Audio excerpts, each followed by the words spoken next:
I mean, do we just want to kick it off with you giving like a 60-second overview of what Dimmo does? Yeah, so I'm Troy Munson. I am the founder and CEO over here at Dimmo. And in short, what we're trying to build is a place for people to evaluate software without jumping into sales cycles. So today you can think of us as like the YouTube for B2B. So we have 540 technologies on our site that you can go and actually look at their product and watch videos on their product, compare them with other technologies and see what's related to them, all that fun stuff.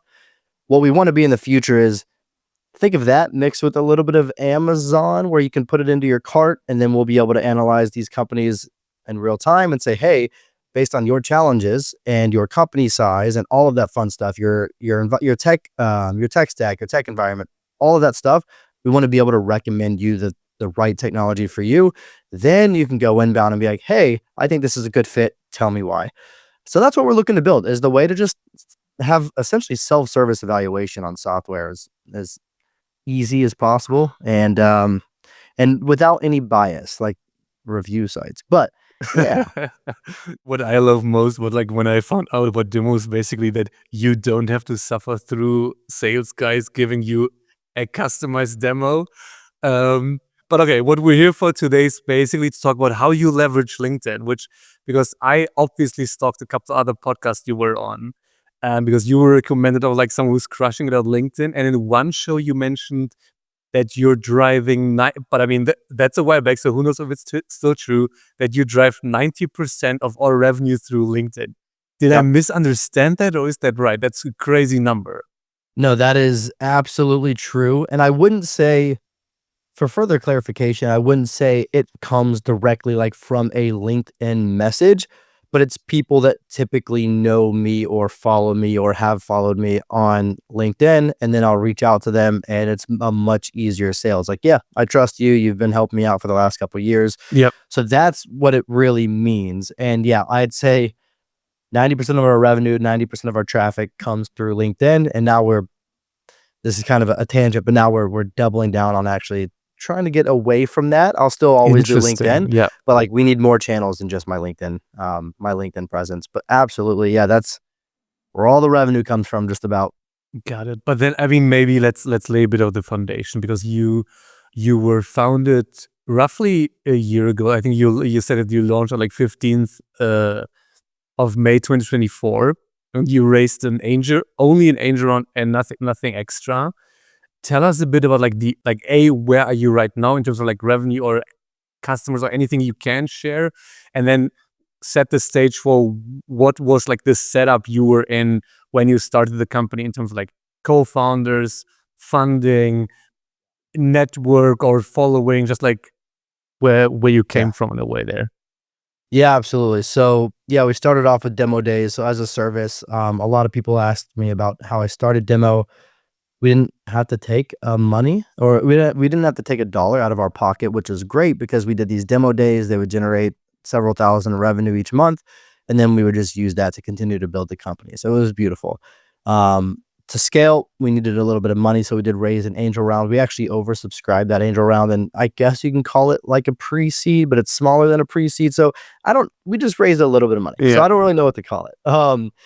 And when it comes to one team size, I found my co-founder on LinkedIn. Here we go again. So finding a co-founder on LinkedIn, her name's Brazier. She also has a LinkedIn following as well. She recently had a kid, so she's been a little offline on LinkedIn, and people haven't really heard of her too much recently. But all that to say is I met her. She then introduced me to who is our CTO, who's built the platform, Lucas. And so Lucas builds it all day. And then we also have a contractor. So it's literally just us three and a contracted engineer. Yeah. When it comes to revenue, I would say we don't care too much about revenue. And there's reasons for all of this. We are a site very similar to G2, very similar to YouTube. So I bring that up because if they didn't have traffic, they wouldn't be a business. They would fail. So right now our North Star is website traffic, which again, around Got 90% it. of that comes from my LinkedIn presence. And we're doubling down, even tripling down. We're making a huge, huge bet on organic this year. And I know a lot of people are like, SEO is going away, ChatGPT is destroying it. But at the end of the day, if you do SEO right, then you'll be cited on ChatGPT, on Perplexity. And so Yeah. we're gonna make a really big bet on that this year. When it comes to revenue, because we kind of talked about it, I'll say last year we just barely touched six figures in revenue, but right now January so far has been our biggest month, and we might be closing at. I got 3 more days to close out. Hopefully, we can close around 50K in new annual revenue this month, and so who knows? With that trajectory, we could be at 600K by the end of the year of annual revenue. Um, but it's our biggest month for sure. We lost vision for about 3 to 4 months last year. We kind of came together in December and said, this is what we're focused on. Ever since we focused on that, it's like traffic has gone up, revenue has gone up, all that fun stuff. But that's kind of where we're at today. I don't really keep track of revenue Yep. too much until traffic is higher and more. So yeah. Yeah, I mean, makes a ton of sense as a marketplace. But one thing I would love to dig into, in another interview, you mentioned that when you started, you had roughly 10K followers on LinkedIn, which, to be honest, isn't crazy as a sales guy because every connection is a follower. But then you brought in Sarah because you needed to promote that first demo day, and she already was at like 65K. What did this look like? Because in the end, like on LinkedIn, I mean, 65K is basically like influencer level followers on LinkedIn. How did you land her? And B, did you think of bringing on Sarah immediately as a co-founder, or was that more like, hey, let me get that influencer in my space to promote that one thing, and then it just led to you in the end being co-founders? Yeah. So I love this question. When I got Sarah, so I started off these demo days. I randomly had a handful of companies that were like, yeah, I'll do this. Where do I sign up? And I was charging $250 for each vendor. So for anybody listening, a demo day is really, we get 5 companies, they target their ICP. So the first one was an account-based marketing demo day. So ABM, all we targeted was demand gen and marketing. That's it at B2B SaaS companies. So they're very niche. It's not just like a go watch, we're going to have 40 demos and you can watch what you want. It's like, these are if you're in solution or in market for an ABM solution. I bring that up because it was $250. Now we charge 10x that. And so everyone was signing up, and I would tell them like, hey, I'm going to drive 200 registrants to this event. I had no idea how to do it. I was like, screw it. I'll figure it out. Like, if I get the money, I'll make it work. And so we got the money. We ended up cutting it off at 5. We had way more than 5 that said yes, but we cut it off at 5 because Zoom fatigue is real. And then I was like, oh crap, I'm not generating as many registrants as I said. So Sarah and I messaged her back in 2019, just like, hey, I'm a big fan of your content. And we've kept in touch here and there. And I had a few kind of somewhat viral posts, I guess you can say. And I say that because my name like was getting some recognition here and Yeah. there. So I think she was more inclined to talk to me, because when you have 65,000 followers, you can't just respond to everybody. I have like 38 right now, and I feel bad. I cannot respond to everybody. I hit her up and I said, hey, I have 12 companies that said that they're willing to pay me. I need help driving registrants. Do you want to do this demo day thing with me, and we can make side revenue and it'll be really fun? She was like, yeah. We never expected it to be like this disruptor where we can possibly change the way people evaluate software. It was mainly, let's just make money on the side. One thing led to another, and we ended up here. But that's how I reached out to Sarah. It was just like this 5-year nurture, I guess you can say. Got it. But I mean, that just shows that just how valuable a network can be, and that you never know what will come out of it. And B, also, you having posted before on LinkedIn, even back then when you in quotes only had 10K followers, gave you a bit of, basically just like authority, meaning like she knew your face, who you were, and so on. Yep, exactly. And then, I mean, you mentioned a bit about today that you're like, I think like close to 40, so like 38K followers. How did you approach that? Because I think it's in basically just a year, like 4xing the audience is like no easy feat. So walk us a bit through the strategy you have in terms of content creation. And also, if there's like no big strategy and you just go by the gut, also amazing to know about that, but just like your content creation process. So it started, I was really good, and even to this day, I'm really good at somehow breaking into new logos, which is where a lot of people struggle, and it's honestly what or percent or more of LinkedIn content is. Like nobody really talks about closing the deals or moving the deals. It's always about how to prospect.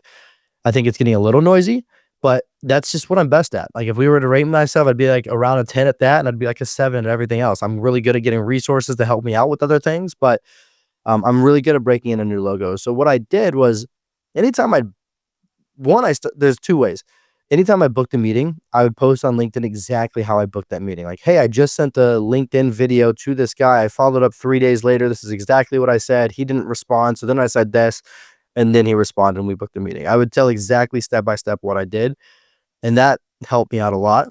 And then when I was at Metadata, it's when I kind of started posting on LinkedIn when I was at Metadata. They target marketers. So I was like, I need to be more active on LinkedIn so I can generate more pipeline. So then I just shared a lot of company use cases, and we had a huge benchmark report that we came out with tons of data points. So I'd share a lot of data, which people love data and people love hooks. So everything that I would post would be a hook. Like whatever. I can't think of anything off the top of my head right now, but every single thing that I try to post is like, how do I hook them in immediately? So yeah, I did that. I post 2 times a day. I've been burnt out several times. I've hated LinkedIn more times than I've loved it. But it's literally changed the trajectory of my career, of my life. So I'm never going to go back on posting on it. But yeah, that's kind of how I started. I just did it every day. I I hosted last year in 2024, I hosted this little training of how I built my audience. And then I showed a picture of what I looked like the year before, and it was like 6 likes and things like that. And it was all my coworkers just liking it.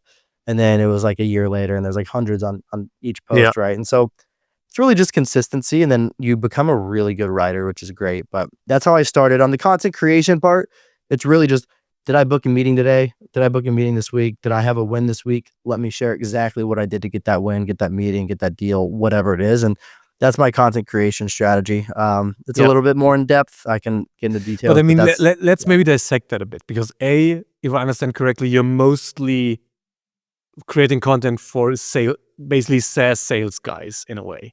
So meaning you talking about sales, they're obviously into it, makes a ton of sense. And then you're in the second thing is you have the experience as a sales guy, doing it yourself as a career, and then B, you're basically doing cool shit and then talking about it. Meaning you don't come up with fake scenarios, but you're basically just with your sales brain look at, okay, what did I do? Was there anything quirky or smart? And let me share that. Did I catch that right? That is exactly right. Yep. I mean, that makes a ton of sense. But then about demo, is it because I would have thought that it's also like a product marketing kind of tool. So is the ICP really like the sales guy, or is it like who are you targeting?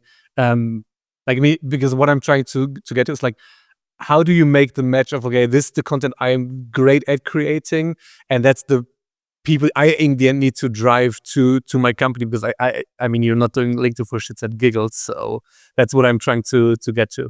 When we launched, there was like this huge splash, and we had tons of requests to open up. We were just go to market tech, RevOps, marketing, sales, customer success. That's all we Yeah, launched with, because that's what our audience does, and mainly it's sales. But we were able to get other people in the other categories too.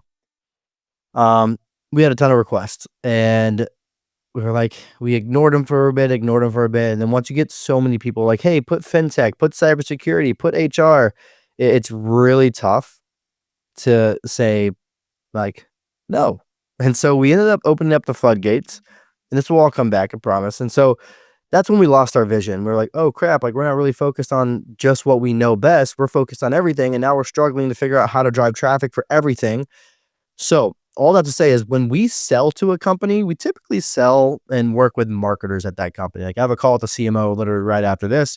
Um, so we usually work with marketers. A lot of CMOs like Zoom Info, they tossed us down like product marketing. So product marketing, you mentioned, that's definitely an yeah, area of which we work with, especially if they have a robust product marketing team.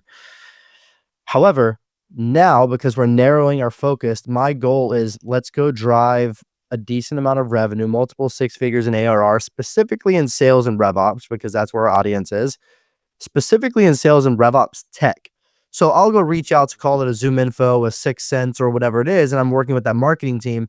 but I'm not going to go sell to a marketing company right now. I'm not going to go sell to a customer success company right now or an HR, because to be honest, I don't know how to drive their traffic yet. So what we're doing right now is let's double down, go to market tech, rev up sales. Let's figure out ways to acquire traffic at a reasonable pace. And then once we figure that out, let's repeat that process and move into marketing, move into customer success, etc. So we do work with marketers, but we're selling to the sales tech because I know if I make a post that blows up, I can go drive them 100 leads in a day. So Got it, that's what which we're doing. basically means that you on the demand side of the people on the market, meaning the people that come to demo, watch demos, book, those are the sales guys. So you're basically in some way talking to marketers that are selling to sales guys, and you're driving the sales guys to their asset in a way. Exactly. So contact databases, cold email tools, digital sales rooms, like they get tons of traffic, and that's exactly Yeah. who we're targeting, and that's who we want to convert to as a customer. So yeah, that's kind of what we're focused on now. I just want to build a process to know what works and what doesn't, and then I'll scale outwards. But we screwed up for about 3 to 4 months. It was like it felt crappy, but we're back on track and we're doing better than ever. So I'm really pumped. Amazing. One more thing you also mentioned in another part is basically that it's not only about posting content, but like everything else you do on LinkedIn is also super important. So tell us a bit about the things you do on LinkedIn that are not posting content, which you think make the difference between someone driving 90% of like their revenue, having close to 40K followers, and being super successful compared to someone who's not. Yeah. I mean, when I'm not posting, it's again, what's beautiful is I post for salespeople and I'm selling sales tech. Like I'm trying to acquire sales tech companies. Yeah. Those sales tech companies, especially startups and contact databases, like I said, they like following me because I'm posting helpful things for the teams. So all that to say is like, if I'm not posting, I'm doing a lot of engaging. So for example, I'm engaging with people that have up and coming, like Clay. Like I keep talking to Clay. We finally got them to at least host. They're actually going to be at our next demo day on March 19th. It took me a while to get them to say yes, but Clay's one of them. It's like, if I can put Clay on a demo day, I can have hundreds of signups come in the span of a week or so of just advertising that. And so Clay's one of them. And then there's a lot of other up and coming ones and even bigger companies that I just talk to, like their sales reps, and I talk to their, sales leaders, and I build connections with them. There's another one off the top of my mind. They're on our website, AISDR, which is a Yeah. really hot spot right now.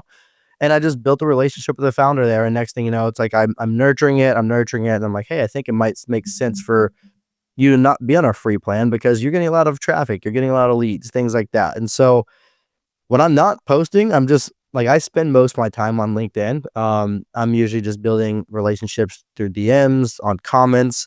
The founder of Finding Mail literally this morning shouted me out and I responded. Like we have like this friendly relationship. He's not on demo. I've told him to get on demo so many times, but we have like this fun little relationship together where I know at one point he'll get on demo and I know at one point he'll be a customer too. So it's just like, this is nurture game. I feel like if you're a sales rep that can nurture, especially in large enterprise sales where I come from, if you can just nurture these people and you're friendly, you're helpful, you're resourceful, then at the end of the day, they're going to see you as somebody that they trust, and it's a lot easier to sell when it is time. So it's basically more farming compared to hunting and not trying to chase like the short-term thing. Exactly. There's a time and place for short term for sure. If you have thousands of accounts, you can't farm everyone, and so there's no farm big enough. But yeah, for me right now, it's kind of like this. Let's just plant some seeds and then I'll capitalize when it feels right. Yeah. And then one final question, because I think you need to jump in a couple of minutes. What do you think makes, like, if you think about like the best posts you had that were like super viral compared to ones that were like, not so great, is there any specific difference you see in those two? Yep. My most viral posts have a hook that typically ties to something emotional or controversial. So excuse my language, but like a post that, and I'm going to say this actually, this is really weird. I'm not even a person that like cusses a lot in real life. I don't really care. I cuss, but I'm not like this. I'm not a sailor. And so I randomly posted a cuss word. I think it was like the F word, but I bleeped out some of it on LinkedIn. Post blew up. It was like, I can't remember. I think it said like, stop wasting so much effing time. And then it went in, and then you had to click see more, right? And so Yep. it's like this shock factor where people Hmm. clicked, and I was like, whoa, like this post blew up. Let me try that again. So I got in this really bad habit of of having a cuss word as my hook. And every time I would do it, my post would skyrocket. And then the next day I wouldn't do it, and it would just be like a meh post. And I'm like, all I did was remove the cuss word there. So weirdly enough, cussing has like 12x'd my post impressions. I went in and I haven't done it in a while, but about 2 months ago, I ran some analytics. Yep. 12x the engagement, 12x the impressions for posts that have cuss on it, that have a cuss word in the hook on average. Real weird. And I hate it. And I even had people like, hey, why do you cuss so much? I'm like, I promise I don't, but like it's working and it's driving so many people to my site. So I can't stop. Like this is how I make money. Um, all that to say is if it has some sort of shock factor, if it has sort of like something controversial or emotional, and the hook, that's great. I also found out that a lot of people are going all in on video. You're an all in video guy. I don't have the bandwidth for video. I tried video, I suck at video, and it never worked really well for me. My long form posts work really, really well. And what So also just works is long form plain text, basically. long form, plain text, but you break it down in a way where it's like easily digestible because LinkedIn's not a place where you go and read blogs or anything. It's like you got to be able to skim it. So I like doing like a hook, another hook sentence, and then they have to do see more. And then after that, it's like a lot of arrows. So I do arrows to make my Yeah. points. So it's like close more deals, remove whatever, right? Whatever it is, arrows, and then I'll do a sentence, and then it's like more arrows. For some reason, those typically perform really, really well. I don't know if it's just really easy to grasp. And then last thing I'll touch on is if you can instead of saying like so how to book a meeting or how to do social selling, you can Google that. Like there's no reason to follow anybody on LinkedIn for a how to. But if it's a how and it's a personal story attached, here's how I booked meetings on LinkedIn. Here's how I booked 3 meetings this week on LinkedIn. Or if you want to even get more granular, here's how I booked $323,000 and 17 cents of pipeline on LinkedIn this week. Like the more granular you get and the more personal the story is, those blow up a lot more as well. So it's less of a here's how to book meetings on LinkedIn and here's how I booked 3 meetings on LinkedIn just with 4 videos, whatever, right? Get very specific on that hook and get very personal and tell a story about how you did it versus how to do it. Like, I guess that's kind of my last thing there. I love it. And then, dude, I let you jump so that you don't miss your CMO meeting. Was a pleasure to chat, man. Yeah. Hey, it was great chatting with you. Let me know if you need anything. All right. For sure. Speak soon, All man. right. Bye bye. See ya. Have a good one.